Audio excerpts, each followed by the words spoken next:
first for me in academia and then in the cultural sector and art galleries, the way in which I was, and I have been constantly told that in a way my politics didn't have any place in the ways in which I was sort of putting together projects, has been a constant in my career in academia in France, 100%. And it has been proven yet again the last year and a bit. There's a constant narrative about what to say and what not to say in the UK, in London. You wonder how we are so able in the West to be so silent on a genocide.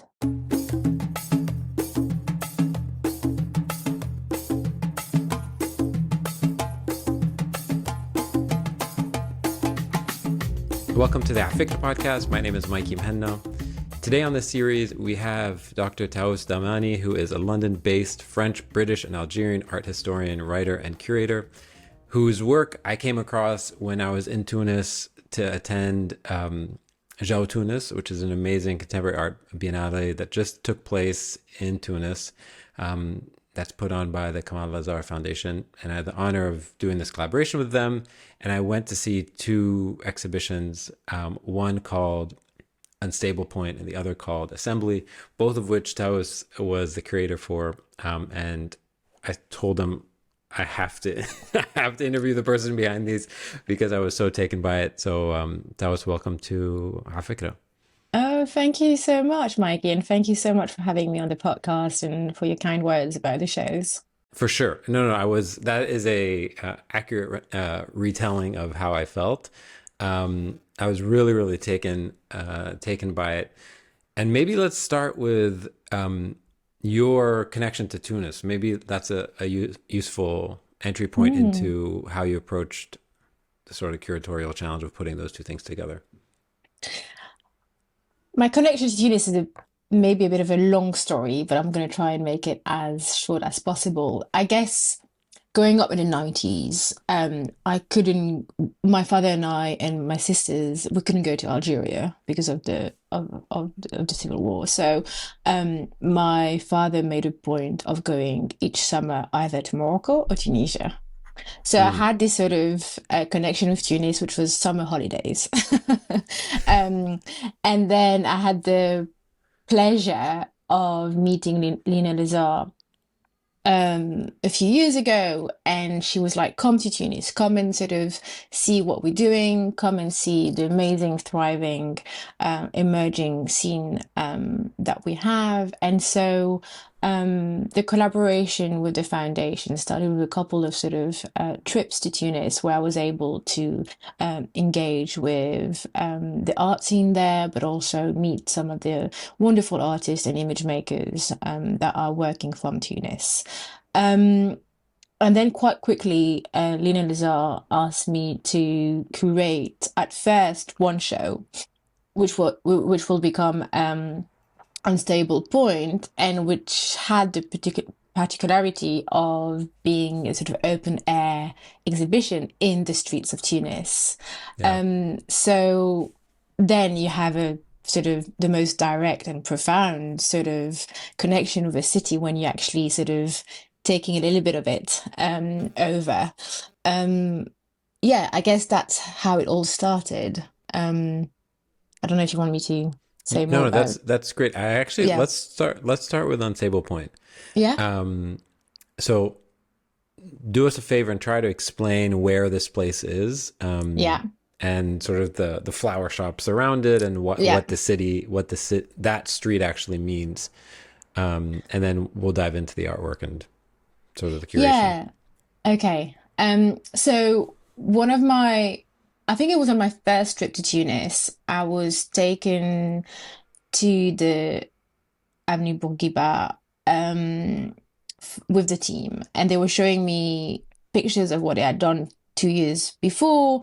And I actually said to the team then, oh, it would be wonderful to actually move the location and be near the flower shops. It felt a bit more quiet, a bit more sort of peaceful, because it is one of the main streets of Tunis. It connects loads of different main streets, main avenues. It connects stations, taxis that are going in different directions. So it is a bit of a little, like a little mini hub within Tunis. A lot of passerbys, a lot of people going to work. So it was quite overwhelming. It is an overwhelming. It's not the most peaceful avenue of Tunis. Um, I love the flower shops yeah, me too. I love them so in much. every direction, just like Yeah, Yasmin surrounding you in every direction. yeah. And I had the privilege of working one of the sort of team members of the foundation who gave me flowers at the end of the opening from the flower shops because she knew I was obsessed with them and she's obsessed with them too. So it was really special. It's really when we were installing the show, lots of people were stopping, asking questions because they were really curious about it. It's people on their way to work, people commuting back, going back home, people on their way to the beach. Like it is really sort of, if you are living in Tunis, during your week, you are going to at some point drive through or walk through the avenue. So we were very lucky to get the opportunity to do that and be able to show the works to so many people. I mean, it's impossible to count how many people visited the show, but it would have been a lot. Yeah, it's amazing. So I like starting with names. Um, so what is the point which is that is unstable? Ah. Well, even if the architect was not very happy with me, no, I'm joking. Uh, it was a very stable structure. Unstable point comes from a quote that I've been living with for a very long time, by someone I've been cherishing, reading and rereading again and again for more than a decade now, which is Stuart Hall, Jamaican British cultural theorist, sociologist, who was mainly most of his career based in the UK. And in the late 80s had this incredible quote about how identities were formed at the unstable point of subjectivity and history. So what I liked about that is how, especially identities in diaspora, identities that feel sort of carried by sort of various different sort of stories, are always, and especially in this region of the world, constructed, formed, crafted by both the personal, the intimate, but also a culture, a history, events that built both the country and the person. And I think that's something I've been, yeah, it's been speaking to me quite a lot. Someone who has multiple identities and multiple nationalities. It felt really relevant, and it felt really Mm. relevant to when I was looking at the sort of hundreds of applications we received from the artists who propose their work to be shown on the avenue. I think it's something that is on the mind of a lot of people and a lot of artists and image makers that are both either based or from that region. Yeah. So like in the call for artists, you selected 12 of them, and I think the call necessitated that you were looking for artists and photographers from the African continent and from Southwest Asia. Hmm. I think that's the way it's written. Yeah, As I was like looking through this, so much of it, of the curation and sort of the exhibition, seemed to be about the relationship that these artists have, the communities from which these artists come have with each other, but also the world outside of them, directly outside of this continent and the yeah, region next to it. yeah.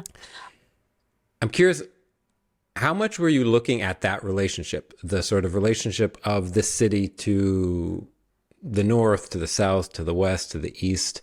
Um, and what did you actually find out? Because you're getting all these Mm, contributions, you're learning a bunch. What did you actually find out about Tunis's relationship to its neighbors?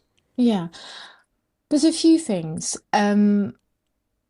I guess first and foremost, I visited Tunis a few years ago on a sort of professional visit, but it was within a context of a, sort of the rise of xenophobia and Mm-hmm. racism in Tunisia, but also broadly in North Africa, which was extremely concerning to me and the team and broadly the art scene, concerned about the ways in which, like everywhere else in the work, people, because of their identities, race, color of their skin, are being scapegoated about sort of so many different aspects of sort of, yeah, politicians are using that as a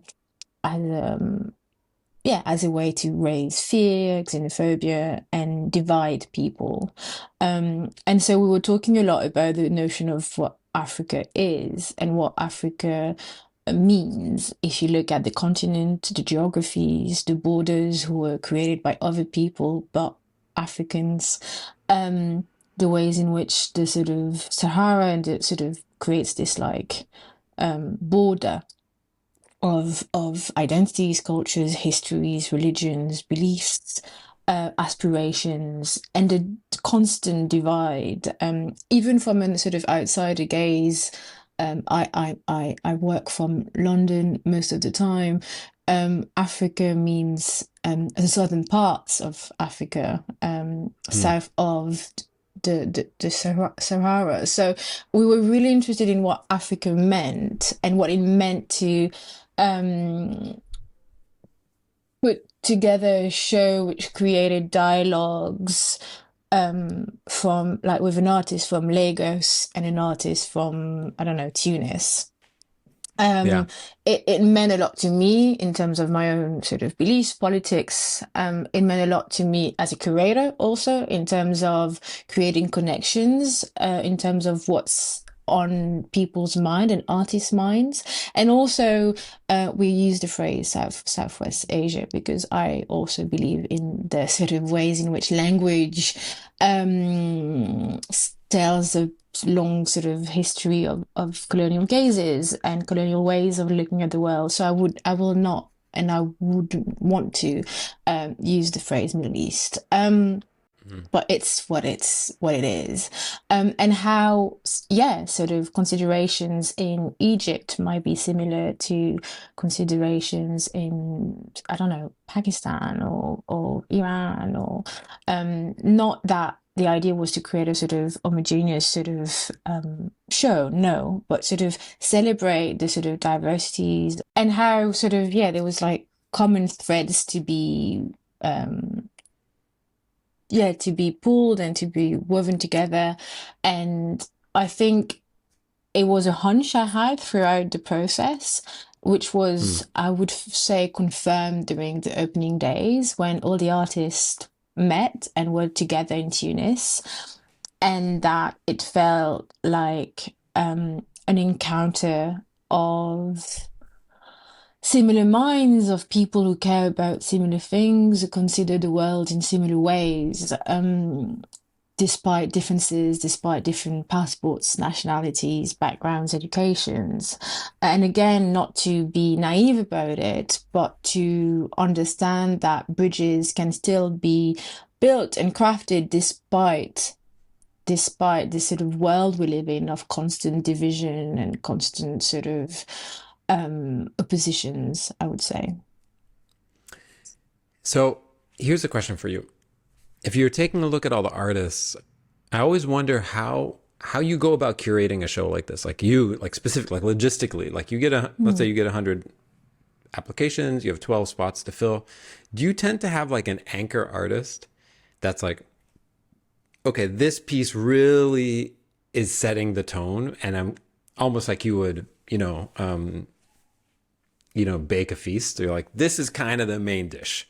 This is kind Mm. of the anchor. These are a few anchors, and then I sort of like add complementary pieces. How do you approach exhibition like this?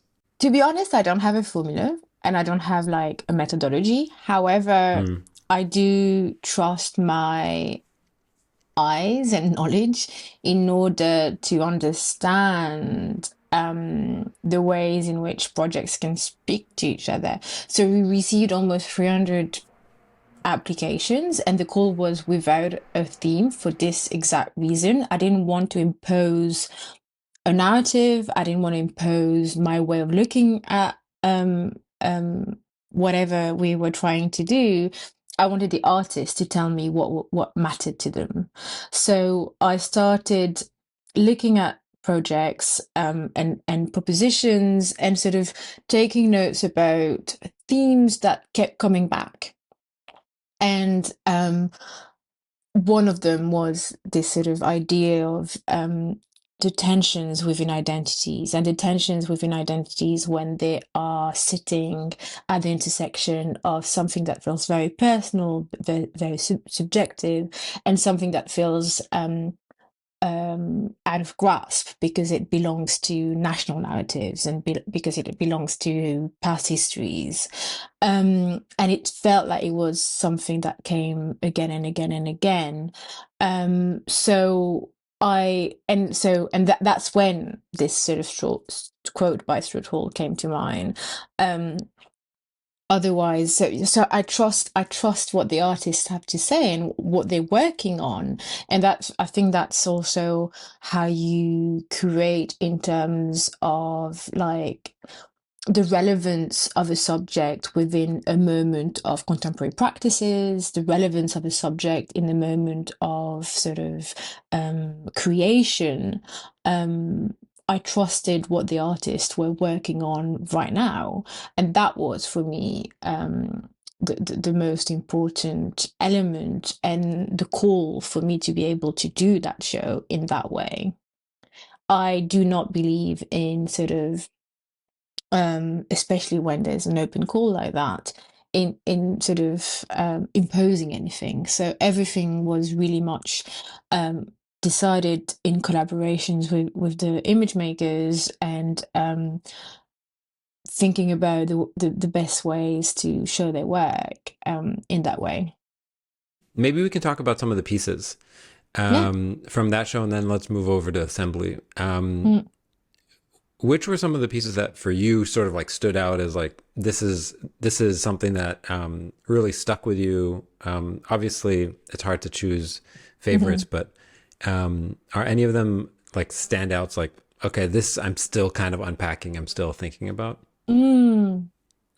Yeah, I mean, it's funny that you say ask me that because I feel like when you create a group show, you are caring for as many artists as you invite. So there is no favorites, as you say.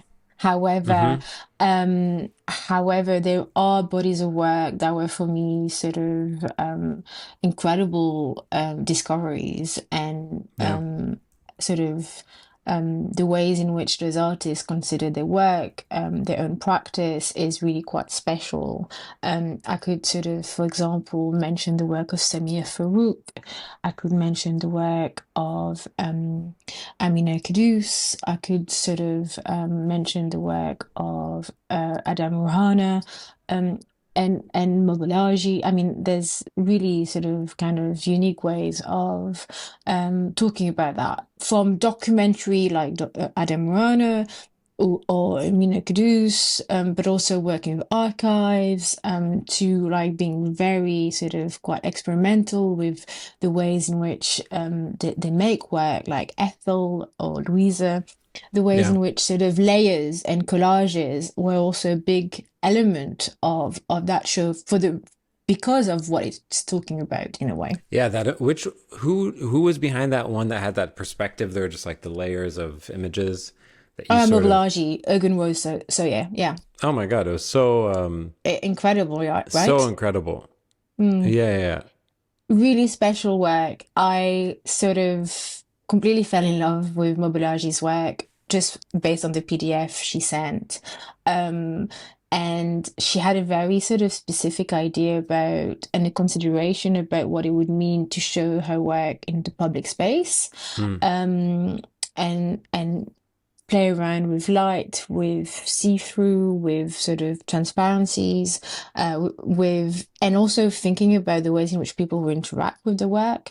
And Yeah. it's been a pleasure to like really see people like really almost play around with the artwork, which is something you want out of a show that is sort of set in the streets. You know what's interesting about? I guess one of the reasons why I was like so taken aback, and this maybe is a good point, moment to move over to assembly.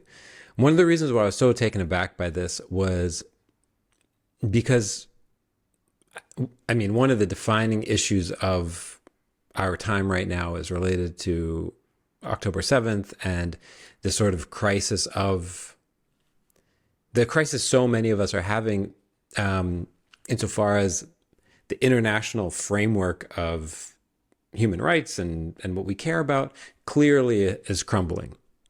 Mm. That entire institution is sort of crumbling around, at the mercy of this one moment, and this is sort of like this straw that's breaking the camel.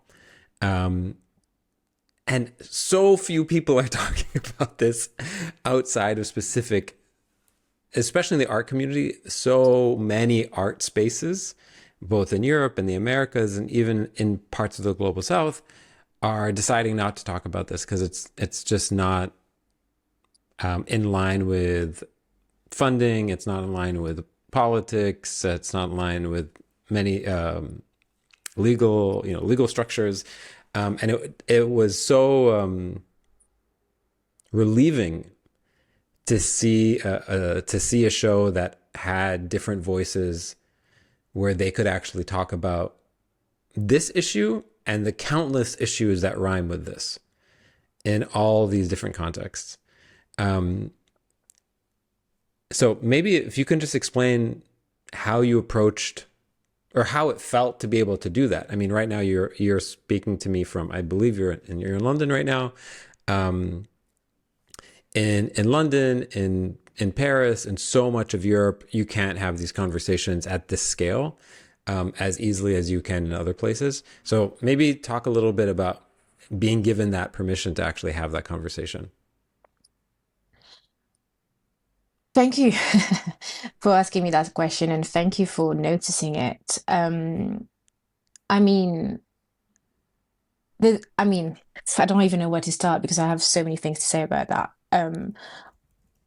The ways in which, first for me in academia and then in the cultural sector and art galleries, the way in which I was, and I have been constantly told that in a way my politics didn't have any place in the ways in which I was sort of putting together projects, has been a constant in my career in academia in France.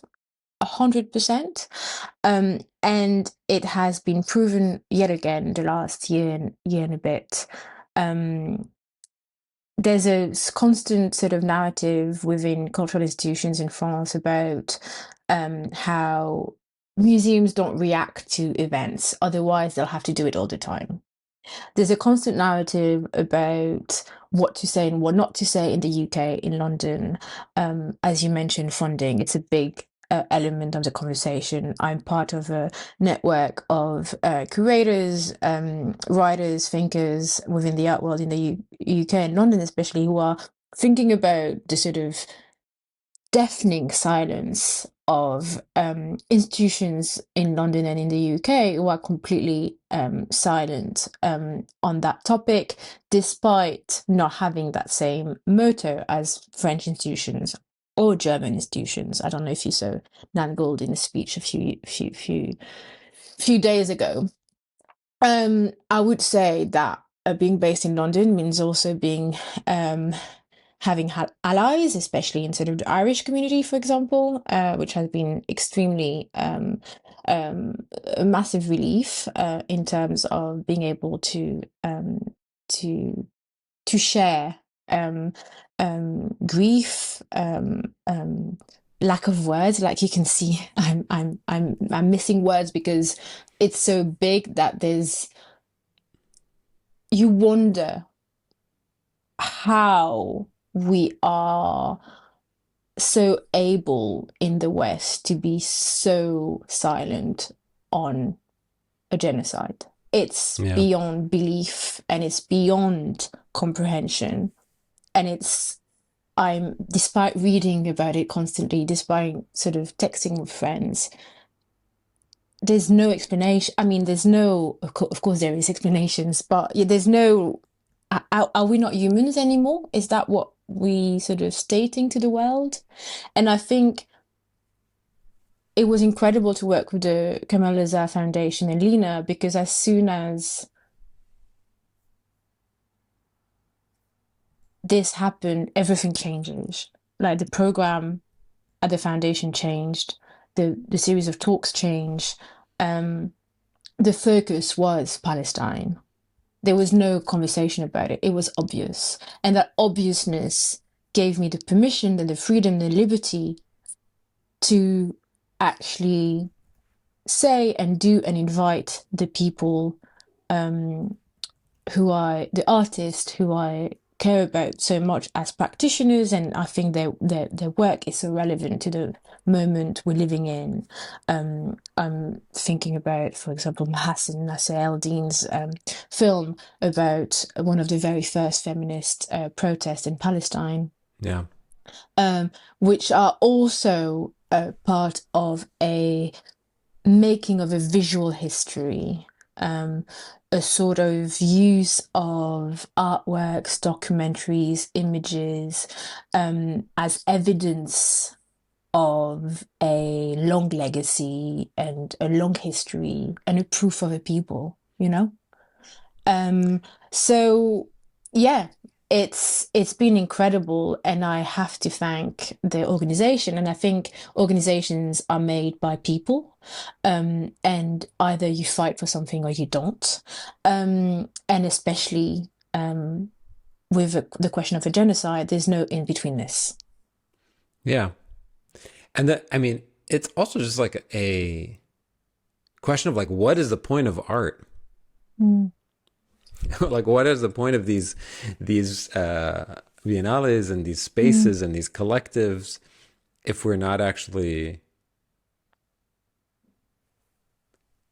accurately expressing how it feels to live today, like to actually care?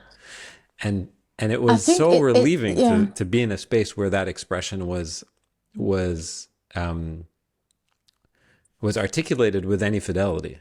Well, I think I'm so happy you felt that while visiting the exhibitions, because it was the feeling I had while making them. Yeah. The relief of being free to sort of invite the image makers I wanted, the relief of being able to share their work, but also the relief of finding again relevance in exhibition making. I think in the West, and there's too much privilege that you forget that going to see an exhibition is a privilege, and that you go and you go into a gallery, you like it, you dislike it, whatever, you move on.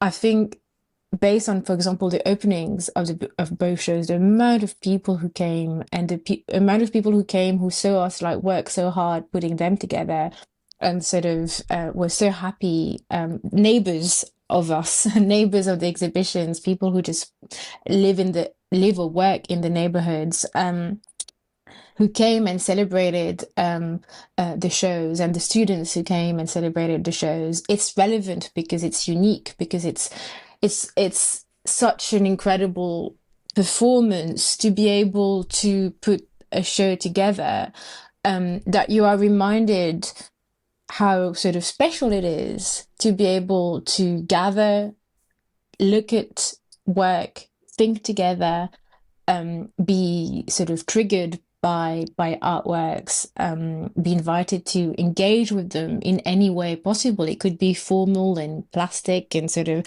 how you sort of aesthetic, but it could also be with content. And I think that was really, really special. And I think the artists also came together, felt that very dearly. I mean, I was also sort of I invited Joyce Juma, who made a new video work for us for the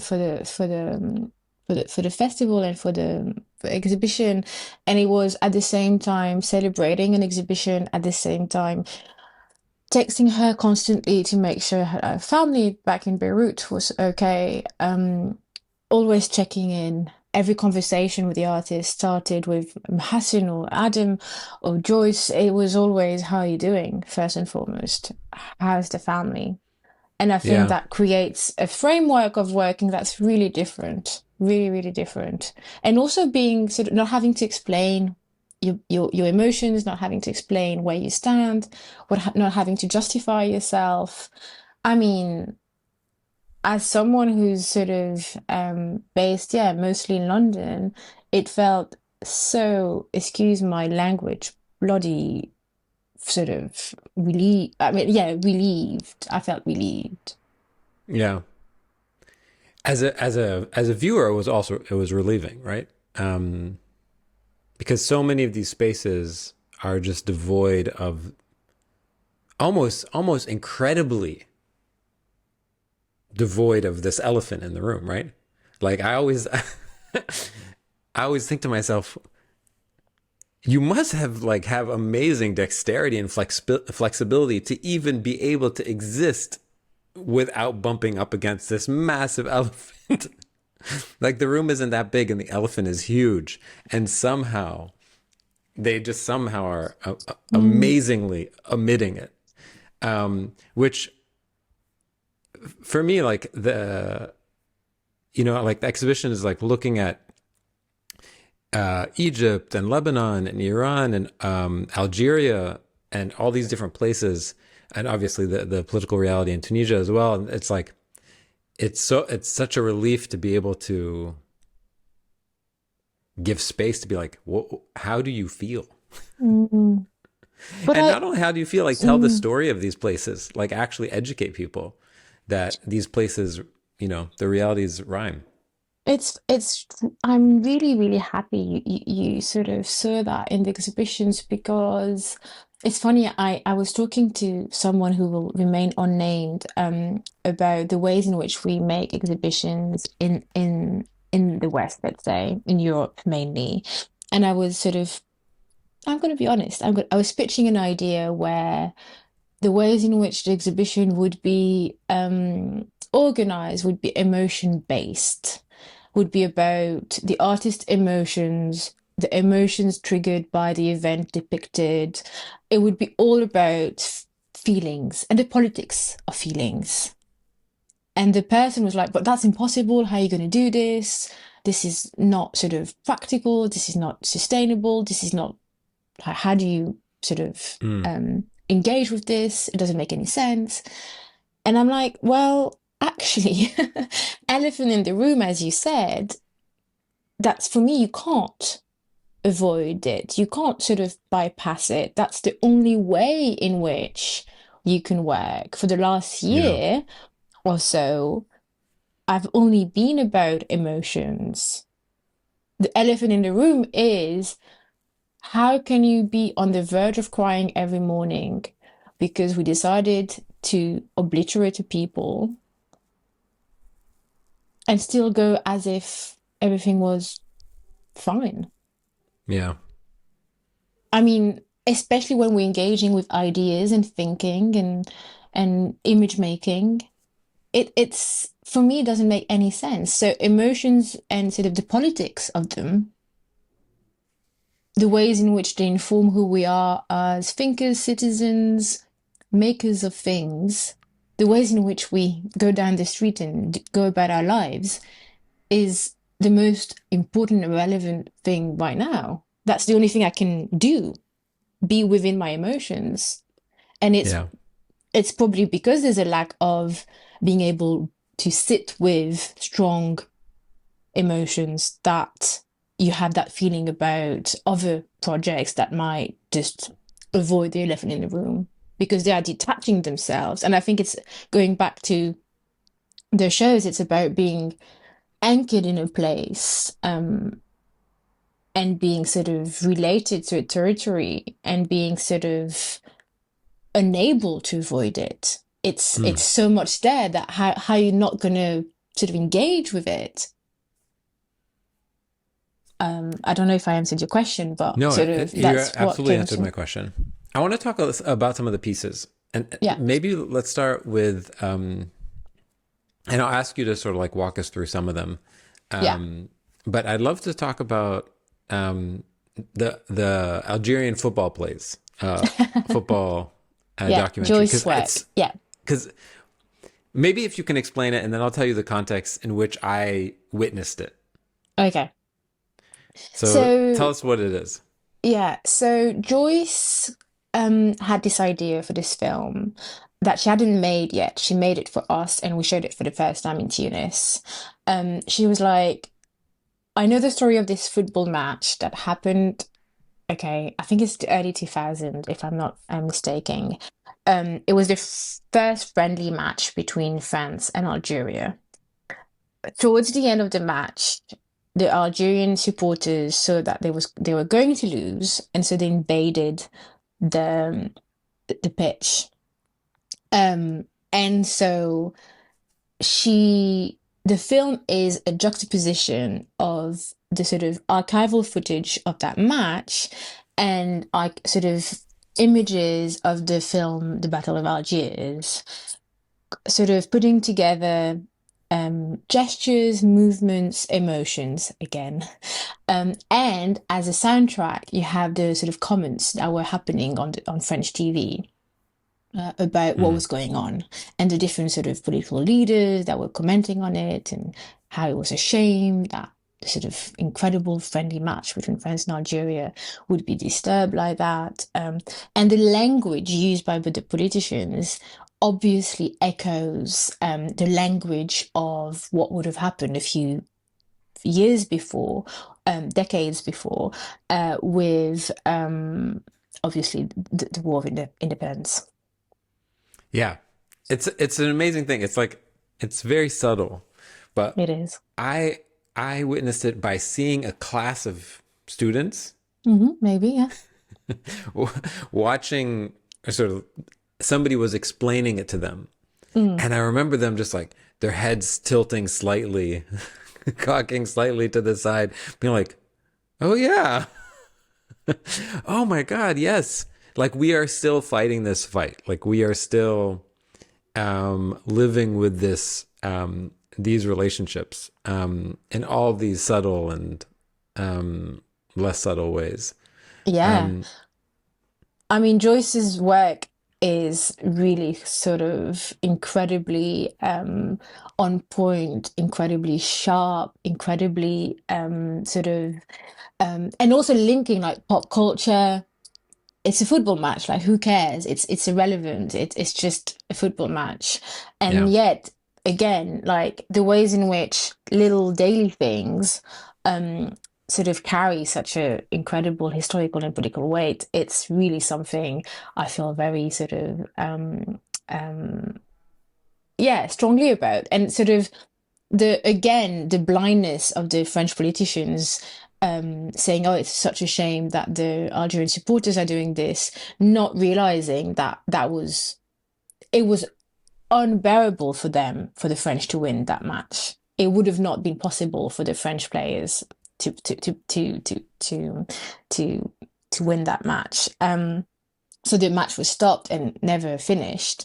But I also had I mean, I grew up with a father who was a fan of football, and I had my heart was aching for Zidane and was wondering how he felt about it. I don't think he's ever been sort of verbal and sort of never said anything about it, but for me, my heart was aching for it because I'm the same. Like when you live in between this, when you live in between identities, in between countries, you obviously have where your heart belongs, and but also he was playing for the French, right? So like, how do you also, there's so many layers to this film. It's an incredible piece. I hope she'll be able to show it again.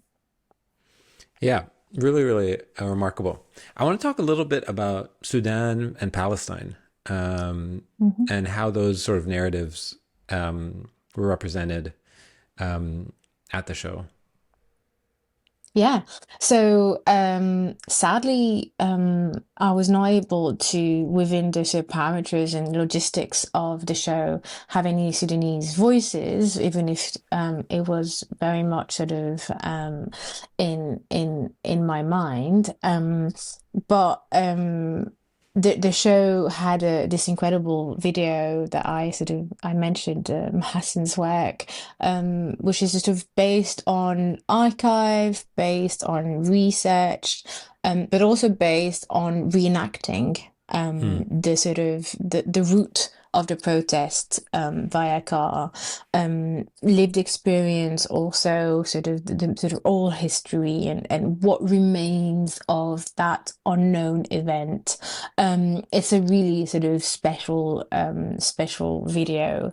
And in the other show, we have Adam Rana's Before Freedom series of images, which is an archive of thousands of photographs, but I only selected 9, which was really hard work. Hmm.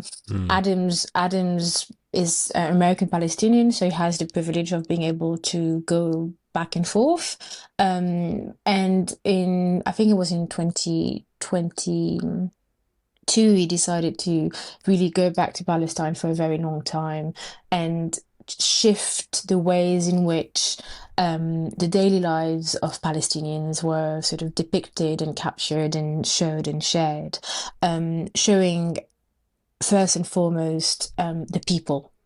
I think it was really interesting, this rhetoric of the land without a people. Well, no, there is a people. Yeah. And it is very much sort of living and laughing and playing and being in love and playing around. And there's kids and there's rituals and there's anniversaries and there's so many different sort of celebrations. And I think that felt also really powerful to again go back to the to what matters, to the daily little things that Hmm. make up life and that are completely um, taken away in the context of wars and in the context of genocide.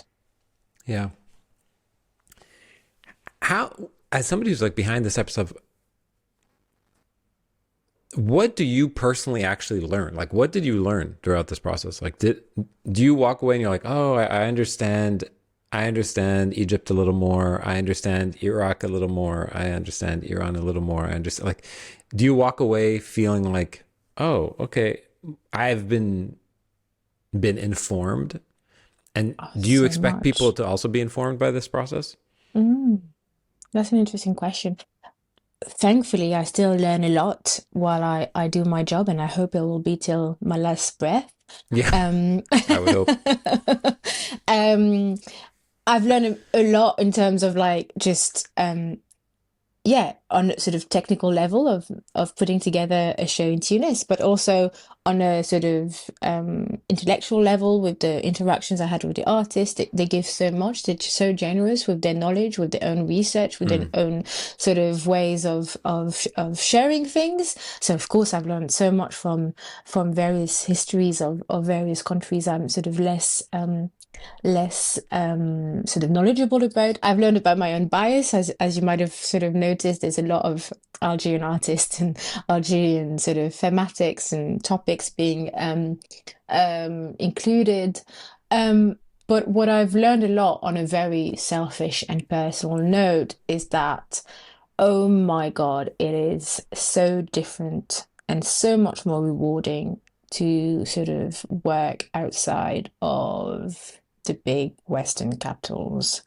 Um, I understood that my job is way more relevant when it's at the service of the visitors in sort of, yeah, Southwest Asia or North Africa or Africa.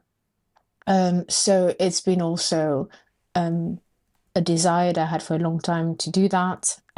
It's now been accomplished, and hopefully, and it will continue like that. And also being able to give back. Hopefully, we'll have different projects in the future where I'll be also able to give back to young curators in the region, and constantly give back to creatives and artists in the region also. Amazing. Okay, before we wrap up, I'd love, and if you need to take a second to think about that, that's totally fine. I'd love to sort of give a couple recommendations for names for people to check out, artists that maybe were part of the shows that they should look up and say, these are some, even if you weren't able to come to the show, you should look these people up online because they're doing really powerful work. Mm. Do you want to take a second to think about it? Yeah. Yeah, I'm sort of, I feel bad like singling out like artists when there were so many of them. for So, sure. But it's okay. okay. If I you give didn't, if you were not able to come to the and see the show in Tunis, check out online and Google everyone. However, if you wanted to, yeah, sort of have a look at specific work, maybe have a look at Farron Van Wyck's work. Farron is based in Amsterdam, but from South Africa. And she has an incredible way of sort of doing portraiture with her family and especially her brothers, the ways in which she talks about and addresses conflicts and tensions within identities embedded in the South African sort of Dutch relation, obviously, and the history of that, the legacy of being mixed race and what it meant in South Africa and what it still means there and in Amsterdam, the ways in which she sort of conveys images and different references is really powerful. I really sort of invite you to look at Farron's work in terms of what was on at for the Unstable Point show. In terms of assembly, we mentioned Joyce, we mentioned other work like Mahassan's, uh, maybe Abdo's work could be one I would like to maybe mention. It's really, really an interesting one.